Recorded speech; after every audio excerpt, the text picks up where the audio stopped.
नमस्कार, स्वागत आहे नवीन एका ब्लॉग मध्ये. असं नाही, सुरुवातीपासून आज होतं लपन भाऊचं लग्न, शेवंती वगैरे झाली.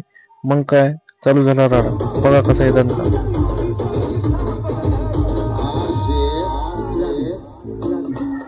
शेवटी मित्र येतो जीवा भावाचे.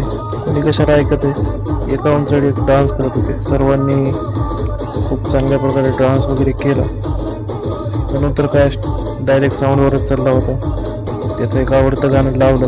त्याने फुल धमाकूळ घातला. त्यानंतर सर्व मित्र परिवाराने चांगल्या प्रकारे डान्स वगैरे केला. थोडंसं पुढे गेल्यानंतर सर्व मित्र परिवाराने डान्स वगैरे केला. मग पुढे आपण तिथून पुढे गेलो. आज गावातच लग्न होतं, जिल्हा परिषद शाळेमध्ये. आपण ज्या शाळेत शिकलो त्याच शाळेमध्ये लग्न होतं. खूप सुंदर असं वातावरण होतं. मित्रांनी सर्वांनी डान्स वगैरे केला. मग सर्वजण जेवण वगैरे करायला बसले. लग्न वगैरे लागलं. लग्नाचा आपण काही व्हिडिओ नाही घेतला कारण खूप काम होतं. गावातच लग्न असल्यामुळे सर्व मित्र परिवारांच्या सहकार्याने जेवण वगैरे वाढलं. बघू शकता हा आपला मित्र परिवार बसलेला आहे.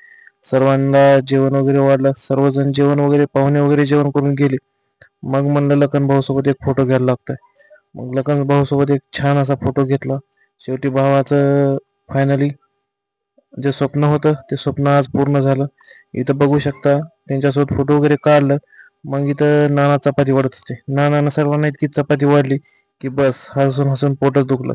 तेवढ्यात धनंजय भैया आले. म्हणले व्हिडिओ खूप मस्त बनत आहे. म्हणलं भैया धन्यवाद. भैयासोबत एक छान असा फोटो वगैरे घेतला.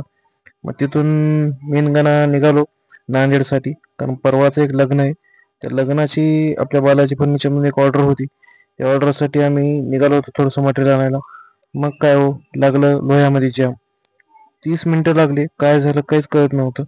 नुसत्या गाड्या एकामागे एक लावून ट्रकवाला काय सुट्टी देत नव्हता. नुसतं हॉर्न वाजत होता. म्हणलं भाऊ कानाची पार वाट लागलेली आहे. त्यामुळं आता काय हॉर्न वाजू नको. कसा बसा करत लालपरीच्या मागे लावली गाडी. मग म्हणलं निघालो तिथून एकदाच. पुढे काय उन्हाळ्यात पाऊस येते, पावसात ऊन लागते. काय काय होते काय. थोडंसं मटेरियल वगैरे होतं. ते मटेरियल वगैरे सर्व घेतलं आणि येताना तर काय नुसता पाऊसच लागला. मग म्हणलं काय आता काय सुट्टी द्यायची नाही. मग गणेश भाऊ पण काय मस्त बसला होता. आम्ही दोघं जण निघालो. आलो लोह्याला. मग म्हणलं वडापाव खाऊ. भाऊन म्हणलं वडापाव काय नाही स्ट्रिंग सांगा. मग म्हणलं तू स्ट्रिंग खा, मी थोडासा वडापाव खातो.